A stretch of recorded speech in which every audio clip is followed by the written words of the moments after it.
السلام علیکم، ہم ڈاکٹر شبانہ خانوار سے اسلامی فہرست لے کے آپ کے سامنے حاضر ہوئے ہیں اور دورہ القرآن کے سلسلے میں پارہ نمبر 4 لن تنالوا سورہ 3 آل عمران کی تلاوت کریں گے اور رکوع نمبر 12 کی تلاوت کریں گے۔ دیکھیں کہ اللہ رب العزت نے اپنے پیارے نبی صلی اللہ علیہ وآلہ وسلم کے ذریعے ہمارے لیے کیا پیغام دے رہا ہے۔ بسم اللہ الرحمن الرحیم۔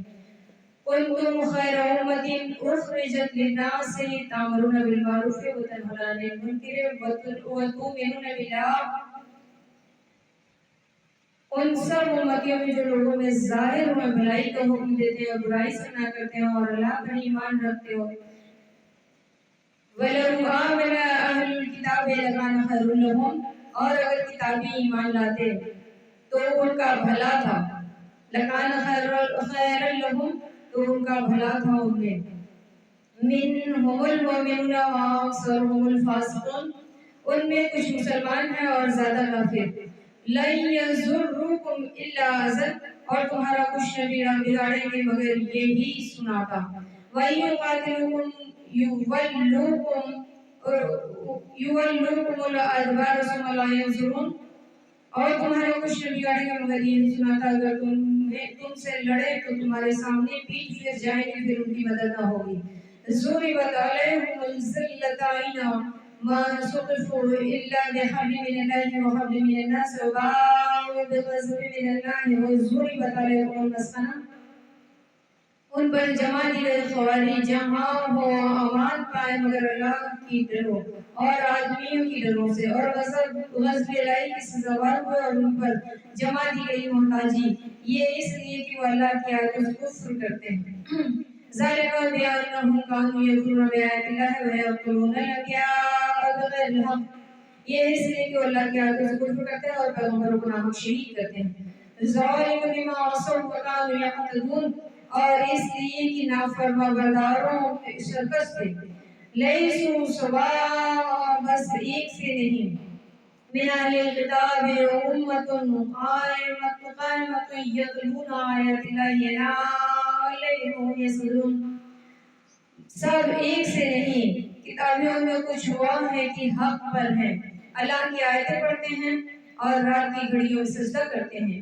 یؤمنون باللہ والیوم الآخر ویأمرون بالمعروف وینہون عن المنکر ویسارعون فی الخیرات، اللہ اور پچھلے دن پر ایمان لاتے ہیں اور بھلائی کا حکم دیتے ہیں اور برائی سے منع کرتے ہیں اور نیک کاموں پر دوڑتے ہیں۔ وَأُولَئِکَ مِنَ الصَّالِحِینَ، اور یہ وہ لوگ ہیں جو صالح ہیں۔ وَمَا يَفْعَلُوا مِنْ خَيْرٍ فَلَن يَغْفِرُوهُ، اور وہ جو بھلائی کرے اور ان کا حق نہ مارا جائے گا۔ وَاللَّهُ عَلِيمٌ بِالْمُتَّقِينَ، اور اللہ کو معلوم ہے ڈر والے۔ إِنَّ الَّذِينَ كَفَرُوا لَن تُغْنِيَ عَنْهُمْ أَمْوَالُهُمْ وَلَا أَوْلَادُهُم مِّنَ اللَّهِ شَيْئًا، اور وہ جو کافر ہوئے ان کے مال اولاد اور ان کو اللہ سے کچھ نہ بچائیں گے، وہ جہنمی ہیں۔ وَأَصْحَابُ النَّارِ هُمْ فِيهَا خَالِدُونَ، جہنمیوں کو ہمیشہ اس میں رہنا ہے۔ مَثْلُ مَا يَنفِقُونَ فِي هَٰذِهِ الْحَيَاةِ الدُّنْيَا كَمَثَلِ رِيحٍ فِيهَا صَرٌّ أَصَابَتْ حَرْثَ قَوْمٍ ظَلَمُوا أَنفُسَهُمْ وَأَهْلَكُوا، جو دنیا کی زندگی میں خرچ کرتے ہیں اور ہوا کی سے ہیں جس میں پالا ہو، وہ ایک ایسی قوم کی کھیتی پڑی جو اپنا ہی برا کرتے ہیں تو اسے بالکل مار گئی۔ وَمَا ظَلَمَهُمُ اللَّهُ وَلَٰكِنْ أَنفُسَهُمْ يَظْلِمُونَ، اور اللہ ان پر ظلم نہ کیا، ہاں وہ خود اپنی جانوں پہ ظلم کرتے ہیں۔ اللہ اکبر۔ یا ایھا الذین آمنوا لا تتخذوا بطانة من دونکم لا یعلونکم خبالا، اے ایمان والو غیروں کو اپنا رازدار نہ بناؤ، وہ تمہاری برائی میں کمی نہیں کرتے، ان کی آرزو ہے۔ وَدُّوا مَا عَنِتُّمْ، ان کی آرزو ہے جتنی ایذا تمہیں پہنچا سکیں۔ قَدْ بَدَتِ الْبَغْضَاءُ مِنْ أَفْوَاهِهِمْ، بیر ان کی باتوں سے جھلک اٹھا۔ وَمَا تُخْفِي صُدُورُهُمْ أَكْبَرُ، اور وہ جو سینے میں چھپائے اور بڑا ہے۔ قَدْ بَيَّنَّا لَكُمُ الْآيَاتِ إِن كُنتُمْ تَعْقِلُونَ، ہم نے نشانیاں تمہیں کھول کر سنا دی اگر تمہیں عقل ہو۔ ہَا أَنتُمْ أُولَٰئِکَ تُحِبُّونَهُمْ وَلَا تُحِبُّونَهُمْ وَتُؤْمِنُونَ بِالْكِتَابِ كُلِّهِ، سنتے ہو اور جو تم جو تم ہو تم انہیں چاہتے ہو اور وہ تمہیں نہیں چاہتے، اور حال یہ کہ تم سب کتابوں پر ایمان لاتے ہو۔ وَإِذْ لَقُوكُمْ قَالُوا آمَنَّا، اور وہ جو تم سے ملتے ہیں کہتے ہیں ہم ایمان والے ہیں، ایمان لائے ہیں۔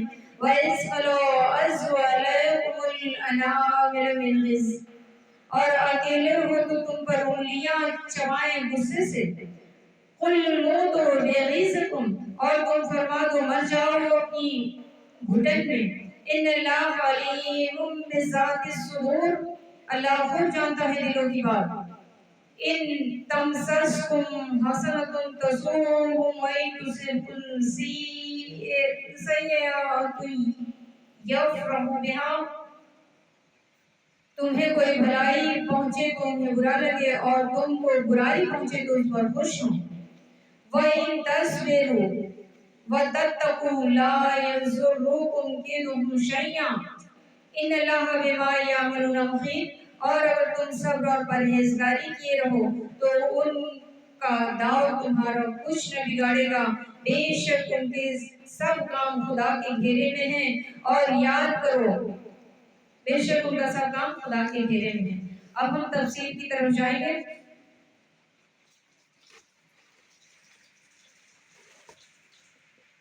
تم بہتر ہو ان سب امتیوں میں جو لوگوں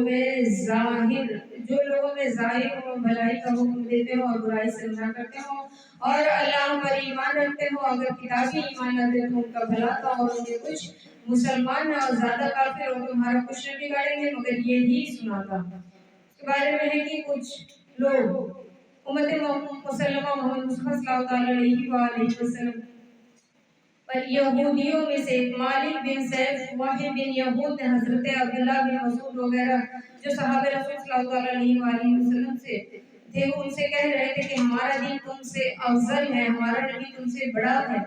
اللہ اکبر، جس کی تم ہمیں دعوت دیتے ہو اس سے ہمارا دین بڑا ہے۔ اس پر یہ آیت نازل ہوئی۔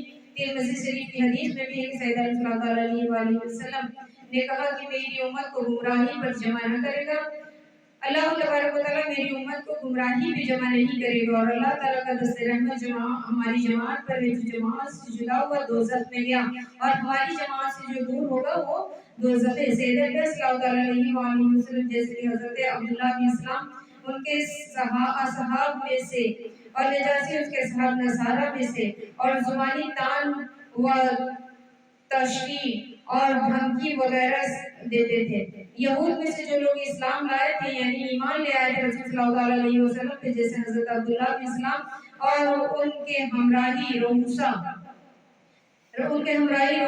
یہود ان کے دشمن ہو گئے تھے۔ ایمان لانے کی وجہ سے ان کے جو امیر لوگ ساتھی تھے ان کے دشمن ہو گئے تھے، یہودی ان کے دشمن ہو گئے تھے اور انہیں ہر طریقے کی نقصان پہنچانے کی کوشش کرتے رہتے تھے۔ اس پر یہ آیت نازل ہوئی، اور اللہ تعالیٰ نے ایمان لانے والے کو مطمئن کر دیا، زبانی قال کے سوا وہ مسلمان کو کوئی بھی نقصان نہیں پہنچا سکتے تھے۔ حکم ربی نازل ہوا کہ ان سے کہہ دو، ایمان والوں سے کہہ دو کہ وہ زبانی ہی جمع خرچ کر سکتے ہیں اور زبانی ہی نقصان پہنچا سکتے ہیں مگر کچھ جسمانی نہیں۔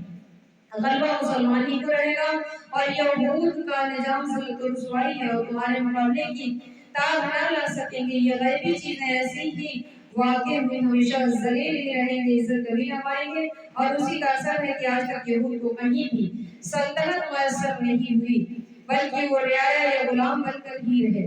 اللہ اکبر، اللہ اکبر۔ آج کے زمانے میں بھی دیکھ لیجیے کلام پاک ازل سے لے کے اب تک کی نشانیاں کلام پاک میں رکھی گئی ہیں تمام دنیا کی۔ تو دیکھیے یہودیوں کے پاس بہت پیسہ ہے لیکن آج تک ان کی کوئی ابھی سلطنت نہیں ہے۔ اللہ اکبر، تھام کر یعنی ایمان یعنی مسلمان کو پناہ لے کر اور انہیں جزیہ دے کر ہی ان کی زندگی گزرے گی۔ چنانچہ یہودی کو مالدار ہو کر بھی غنا قلبی میسر نہیں ہوگی، یعنی قلب سے وہ کبھی امیر نہیں ہوں گے۔ جب حضرت عبداللہ بن سلام اور ان کے اصحاب ایمان لائے تو احبار یہود نے جل کر کہا کہ مصطفیٰ صلی اللہ علیہ وسلم پر ہم میں سے جو ایمان لائے ہیں وہ برے لوگ، اور برے نہ ہوتے تو اپنے باپ دادا کا دین چھوڑ کر ان کی طرف نہیں راغب ہوتے۔ اس پر یہ آیت نازل کی گئی، قول ہے کہ من اہل الکتاب امت قائمہ سے 40 مراد اہل نذران کے، 32 حبشہ کے اور 8 روم کے مراد ہیں جو دین عیسوی پر تھے اور پھر سید صلی اللہ علیہ وآلہ وسلم پر ایمان لے آئے۔ اور جب ایمان لے آئے تو دوسرے یہودی نصارہ ان سے کہتے تھے کہ ہمارا دین بڑا ہے، تم اپنے باپ دادا کے دین سے پھر گئے ہو، یعنی صلاۃ قائم کرتے ہیں اور یا تو عشاء میں یا پھر تہجد میں سربت سجود ہوتے ہیں، جو اہل اللہ رہے ہر دور میں رہے اہل اللہ، اور اس کے بعد ساری دنیا سو جاتی تھی تو اس کے بعد سے وہ حق کے بارگاہ میں سربت سجود ہوتے تھے اور اپنے رب سے اپنے لیے بھلا و بہبودی اور اپنے جاننے والے اپنے اہل و عیال اور اپنی علاقے میں رہنے والے تمام لوگوں کے فلاح و بہبودی کی دعا کرتے ہیں اور دین میں مداحنت کرتے۔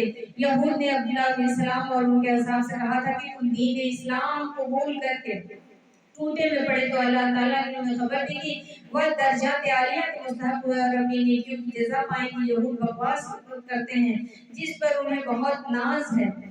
یہ آیت بنی قریظہ اور نذیر کے حق میں نازل ہوئی۔ یہود کے رؤسا یعنی جو پیسے والے تھے، حضور کے رسول اللہ تحصیل ریاست و مال کی غرض سے رسول صلی اللہ علیہ وآلہ وسلم کے ساتھ دشمنی کی تھی، اور اللہ تعالیٰ نے اس آیت میں ارشاد فرمایا کہ ان کے مال و اولاد ان کے کچھ بھی کام آنے والے نہیں ہیں اور رسول کی دشمنی میں ناحق اپنی عاقبت برباد کرتے ہیں۔ وہ سارے لوگ جتنے بھی یہود و نصارہ کے رؤسا تھے، جو پڑھے لکھے لوگ تھے، جو علماء تھے، وہ سارے لوگ حق کی بات کو جانتے تھے، لیکن وہ جانتے تھے کہ اگر ہم دین محمدی میں شامل ہو گئے تو ہمارا مال و دولت اور ہماری ربوبیت غارت ہو جائے گی، تو اپنا جھوٹا ربوبیت قائم کرنے کے لیے دین محمدی سے منہ پھیر رہے تھے، ان کے ساتھ کفر کر رہے تھے۔ تو اللہ تبارک و تعالیٰ نے کہا کہ ان سے فرما دو کہ ان کے مال و دولت ان کے کسی کام آنے والے نہیں ہیں، اور رسول کی دشمنی میں ناحق اپنی عاقبت برباد کر رہے ہیں۔ ایک اور یہ ہے کہ آیت مشرکین قریش کے حق میں نازل ہوئی کیونکہ ابو جہل کی اپنی دولت و مال پر بڑا فخر تھا ابو جہل کو، اور ابو سفیان نے بدر و احد میں مشرکین پر بہت کثیر مال خرچ کیا تھا۔ اور ایک قول یہ ہے کہ آیت تمام کفار کے حق میں عام ہے، ان سب کو بتایا گیا کہ مال و اولاد میں سے کوئی بھی کام آنے والا نہیں ہے، عذاب الہی سے بچانے والا نہیں ہے۔